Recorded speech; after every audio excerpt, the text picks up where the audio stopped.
नमस्कार। आज मैं फिर बरेली रेंज के एक ज़िले की एक घटना को लेकर आपके सामने प्रस्तुत हुआ हूँ। इसके पहले कि मैं उस घटना के बारे में जिक्र करूँ, कल कुछ कमेंट्स किए गए थे, उनके बारे में आपको सामान्य चीज़ है जो मैं वो बता दूँ। जगत नारायण जी ने कहा था कि घटना में आप स्वयं भाग लेते हैं या कहानी मंगा लेते हैं। जगत नारायण जी से अनुरोध है, हमें ये लगता है कि उन्होंने शायद एक दो ही पार्ट सुने होंगे। मैं बार बार इसका जिक्र करता हूँ कि ये सारी घटनाएं जो डे 1 से यानी पार्ट 1 से वो मेरे उसका मैं सीधे उसमें इन्वॉल्व रहा हूँ उस घटना के अनावरण में। बेशक अभी प्रमोट होने के बाद जब मैं डीआईजी रेंज हुआ तो सिर्फ सुपरविज़न, बहुत गंभीर घटना के मौके पर भी गया हूँ। अनावरण में जो कुछ भी आवश्यक होता है, डिस्ट्रिक्ट पुलिस अगर उसके लिए कहती है तो मैं ज़रूर उसमें भाग स्वयं भी लेता हूँ। किसी से मंगाई हुई कोई कहानी या किसी से मंगाई हुआ कोई इंसिडेंट या कोई रिपोर्ट इसमें नहीं है। ये मेरा स्वयं, मैं सिर्फ उन्हीं घटनाओं का जिक्र करता हूँ मैं जिसमें मैं स्वयं मौजूद रहा हूँ, जिसमें मेरे साथियों ने मेरे इंस्ट्रक्शन पे घटना का अनावरण किया है। वैसे साथी अपने मित्रों से और बहुत सारे ऐसे लोग हैं जो पार्ट 1 से किस्सा गोई देख रहे हैं, तो उनसे अनुरोध है कि अगर इस तरह की अगर कोई जानकारी किसी कन्फ्यूज़न की वजह से कोई मांगता है तो कृपा करके आप स्वयं उनका रिप्लाई कर देंगे तो मैं थोड़ा सा भार से मुक्त हो जाऊंगा। नरेंद्र जी ने ये लिखा कि साहब ये अवैध संबंधों वाली कहानी आप बंद कर दीजिए। किसी बड़े एनकाउंटर की घटना आप बताइए। नरेंद्र जी, मैं आदरपूर्वक आपसे निवेदन करता हूँ कि मैंने कोई घटनाएं इसमें से छाटी नहीं है। मैं सीक्वेंस से डेट वाइज आपको बताता हूँ, पोस्टिंग वाइज बताता हूँ। मेरे साथ जो घटनाएं एनकाउंटर की जो घटी, नरेंद्र जी, शुरू के 25-30 जो एपिसोड हैं वो सब एनकाउंटर से ही भरे हुए और हर घटना एनकाउंटर की संभव नहीं है। एक और कमेंट किसी ने लिखा था कि क्या आप जितने भी कमेंट आते हैं उनको पढ़ते भी हैं कि नहीं पढ़ते हैं। जी हाँ, मैं बिल्कुल पढ़ता हूँ। डे 1 से यानी पार्ट 1 से जितने भी कमेंट आए होंगे उनको सबको एक एक लाइन में उनकी पढ़ता हूँ। और तो अब तो कुछ लोगों के नाम भी याद हो गए हैं जो सामान्य रूप से लगभग हर एपिसोड, हर पार्ट में कमेंट करते हैं। ये भी मैंने देखा कि सभी जितने कमेंट हैं उसका जवाब देना, उसका रिप्लाई करना संभव नहीं है, लेकिन पढ़ता मैं सब हूँ। इसके बाद कल मैं आपके बीच उपस्थित नहीं हो पाया था क्योंकि शाहजहाँपुर में एक गंभीर घटना हो गई थी। वैसी ही घटना जो पिछले 2-3 एपिसोड से मैं आपको बता रहा हूँ। अभी वो वर्कआउट भी नहीं हो पाई है। कल मैं पूरी रात वहाँ रहा, जिसकी वजह से ये अंक आज अपलोड कर रहा हूँ। वाकया इस तरह से है कि 9 अप्रैल 2019 को शाम को 7 बजे इंद्रपाल सिंह सन ऑफ सियाराम सिंह का 11 वर्षीय पुत्र गुलाब सिंह घर से गायब हो गया। रात में 10 बजे तक इन लोगों ने उसका इंतज़ार किया। जब वो नहीं आया तो फिर गांव वालों ने मिल के उसे अपने गांव में ढूंढना शुरू किया। पूरी रात ढूंढा, सारे उसके संभावित दोस्तों के यहाँ, क्योंकि 11 वर्ष का था, थोड़ा समझदार था, लेकिन अभी भी अल्प वयस्क था। गांव में, रिश्तेदारियों में और जहाँ जहाँ संभावना हो सकती है सब जगह पूरे गांव ने मिलके उसे ढूंढा, लेकिन वो नहीं मिला।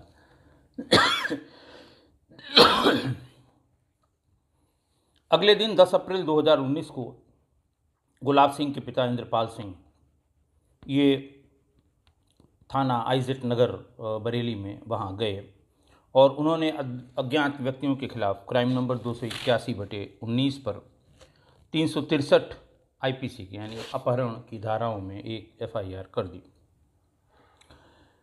11 अप्रैल को और पुलिस फ़ौरन एक्शन में आ गई। मैं बार बार कहता हूं कि छोटे बच्चे का गायब होना बहुत ही गंभीर कानून व्यवस्था की स्थिति कभी भी उत्पन्न कर सकता है, क्योंकि लोग उसे अपने से रिलेट करके देखते हैं, बच्चों की जहाँ तक बात है। पुलिस फ़ौरन गांव में गई और फिर वहाँ टोलियाँ बनाई और कि साहब 5 लोग आप हैं, यंगस्टर्स को लगाया, आप इधर का देखिए, आप इधर का देखिए, आप इधर का देखिए, और पूरा दिन ये एक्सरसाइज चली, लेकिन बच्चा नहीं मिला। जो एसओपी होती है गुमशुदा की, वो एसओपी का पूरा पालन किया गया और उसके हिसाब से पुलिस को जो जो करना था वो सारी कार्रवाई की गई। अखबार में निकला, इश्तहार छपवाए, व्हाट्सएप पर डाउन द लाइन यानी कांस्टेबल्स तक उसकी फ़ोटो डिस्ट्रीब्यूट कराए। लेकिन 12 अप्रैल तक यानी 9 तारीख की शाम को गायब हुए बच्चे की 12 अप्रैल के दोपहर तक उसका किसी तरह का कोई पता नहीं चला। दिन में लगभग 1 बजे गौरव सौरव सिंह, ये उनका नाम है, son of Ashrafi Lal, resident of कुमरा,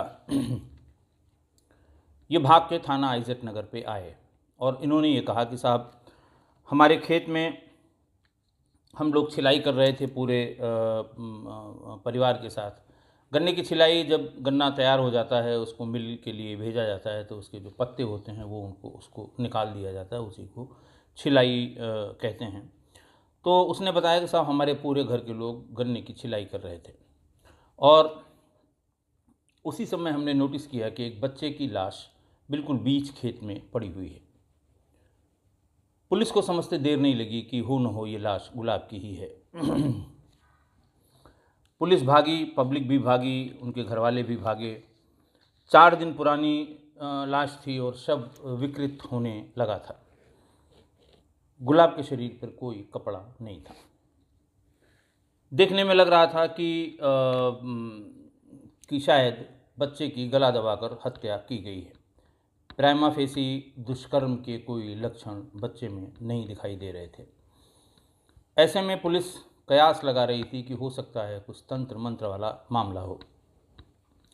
खेत के आगे खेत, पीछे खेत, अगल बगल के सारे खेतों में पुलिस ने ढूंढा कि कहीं कोई तंत्र मंत्र से संबंधित फूल, सिंदूर, काला तिल, काला कपड़ा जो और बाकी जगह मिलते हैं, ऐसा कुछ तो कहीं नहीं पड़ा हुआ है, ताकि फिर हमारा जो खोजने का दायरा है वो सीमित हो जाएगा और हमारे लिए इसका अनावरण जल्दी हो पाना संभव होगा।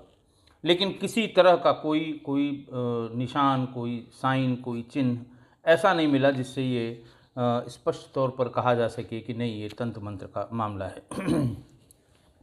खैर, पंचायतनामा किया गया, बॉडी पीएम के लिए भेज दी गई। 13 अप्रैल 2019 को सुबह पीएम रिपोर्ट आ पाई। 12 तारीख की दोपहर 1 बजे मिला वो, और फिर शाम होते होते संभवतः पोस्टमार्टम हो सकता है रात में न हुआ हो, सवेरे पीएम रिपोर्ट आ गई। पीएम रिपोर्ट में एस्फिक्सिया, कॉज ऑफ डेथ लिखा गया, एस्फिक्सिया ड्यू टू स्ट्रेंगुलेशन, यानी गला दबाकर उसकी हत्या की गई है।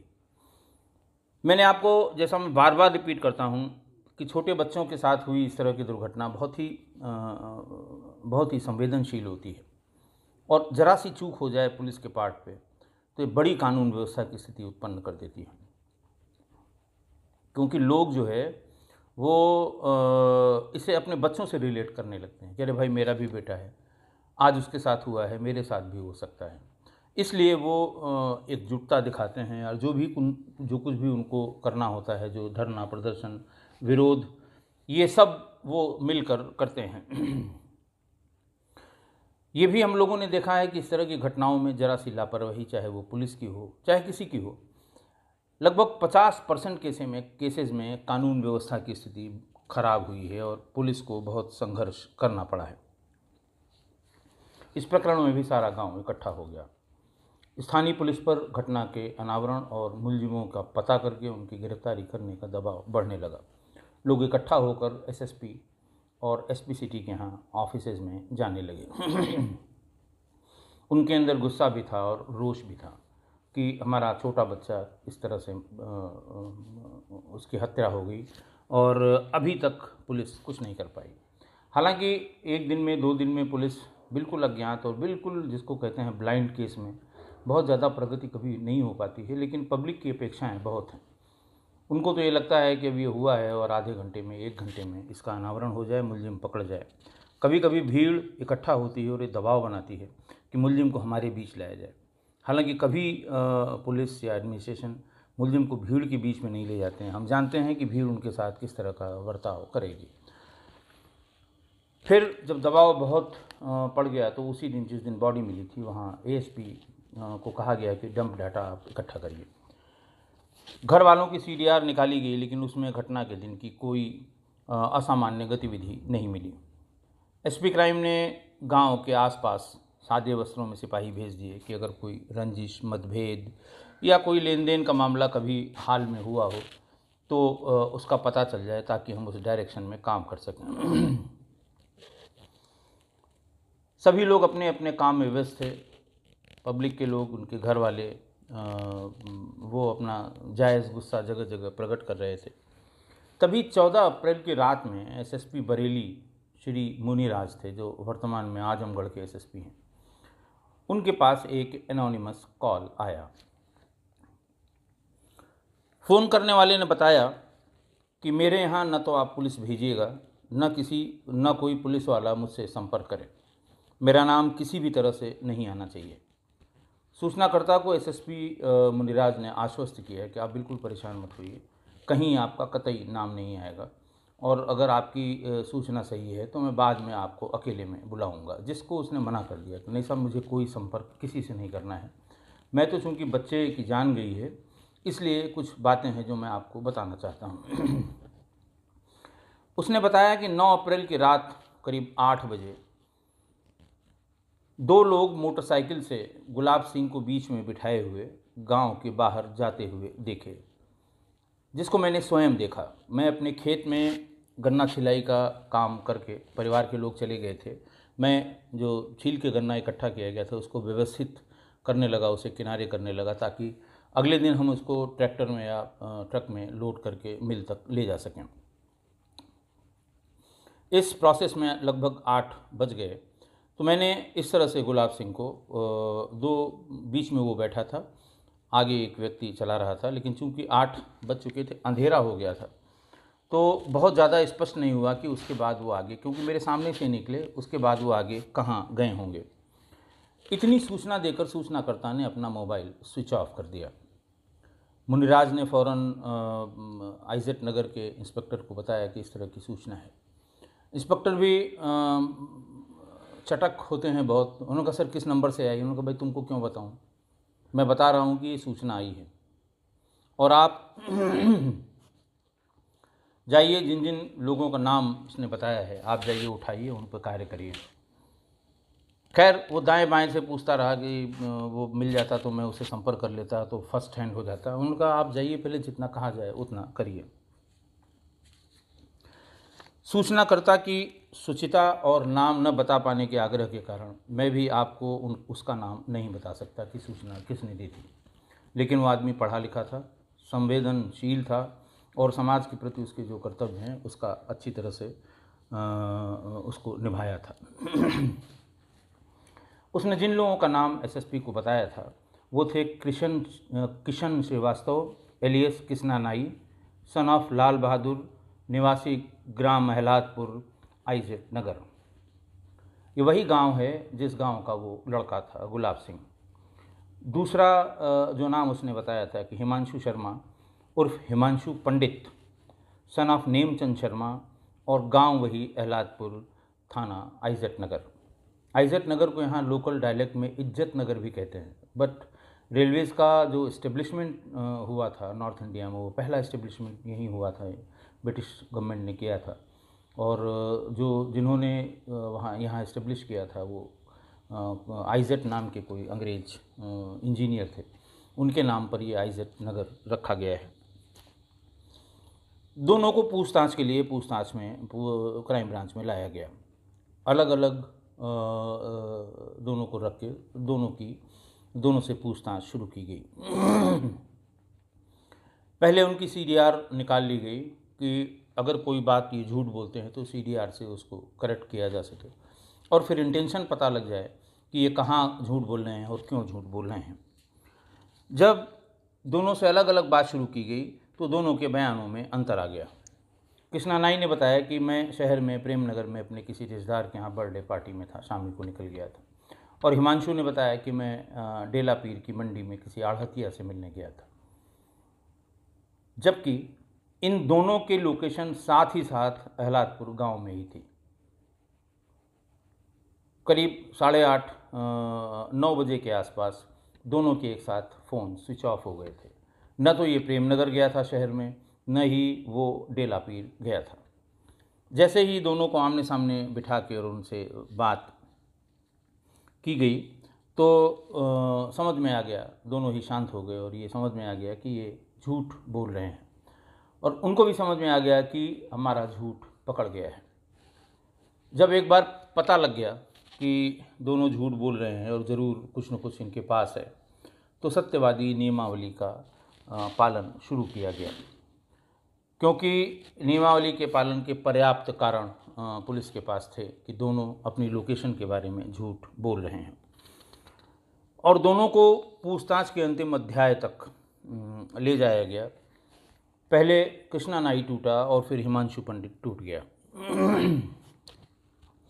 जो बात सामने आई वो बहुत ही गंदी और घिनौनी थी। दिन में खाना खाने के बाद दोनों ने, कृष्णा नाई और हिमांशु पंडित ने, पोर्नोग्राफिक क्लिप्स अपने घर के बाहर कहीं किसी बाग में दोनों ने एक साथ बैठ के देखी। दोनों ही चाइल्ड पोर्नोग्राफी देखने के आदी थे। उनके मोबाइल जब बरामद हुए तो उसमें तमाम इस तरह के क्लिप्स, कुछ तो उन्होंने डिलीट कर दिए थे लेकिन उसको रिकवर कराया गया। जो इनकी इंटरनेट की ब्राउजिंग हिस्ट्री देखी गई तो उसमें दिन भर दोनों ही सर्च करते थे कि चाइल्ड पोर्नोग्राफी और ख़ासकर मेल चाइल्ड पोर्नोग्राफी की साइट्स में इनको कोई वीडियो मिल जाए ताकि ये दोनों बैठ के देख सकें। शाम को 5 बजे, दिन में देखने के बाद शाम को 5 बजे इनकी नज़र गुलाब सिंह पे पड़ गई। फिर उसे बुलाया, बाज़ार से इमरती और चॉकलेट मंगाया, उसे खिलाया, तरह तरह से बहलाया और फिर उससे कहा कि हमारे साथ चलो, तुमको मैं ऐसी फ़िल्म दिखाऊंगा जो तुमने कभी नहीं देखी होगी। और फिर उसने कुछ इशारा भी ऐसा किया कि कुछ सेक्स से रिलेटेड फिल्म है, लेकिन यहाँ नहीं देख सकते हम लोग, कहीं गन्ने के खेत के बीच में, चलो हम तुम्हें दिखाते हैं। किसी वजह से, चाहे बच्चे की उत्कंठा कह लें, चाहे वो जवान हो रहा था, वो उसका जो हार्मोनल चेंजेस थे वो कह लें, वो राज़ी हो गया। वो उनके साथ मोटरसाइकिल पर बैठ के चला गया। बीच खेत में उन लोगों ने थोड़ी सी जगह बनाई, फिर वहाँ बैठ के एक मेल पोर्नोग्राफिक क्लिप देखने लगे। फिर बोले कि तुम कपड़े उतारो और हम लोग भी कपड़े उतार देंगे, तभी इसको देखने में आनंद आएगा। पहले वो हेजिटेंट था बच्चा, लेकिन फिर उन दोनों ने और बच्चे ने भी कपड़े उतार दिए। धीरे धीरे उसके बैड टच जिसे कहते हैं बच्चे के शरीर पर, ये दोनों ही करने लगे और करते करते फिर एक स्थिति में इन लोगों ने उसके साथ दुष्कर्म करने की कोशिश की। जैसे ही इन्होंने दुष्कर्म करने का प्रयास किया, बच्चा भी संभवतः कुछ उसको आइडिया था, उसने चिल्लाना शुरू कर दिया। जैसे ही वो चिल्लाया वैसे ही हिमांशु ने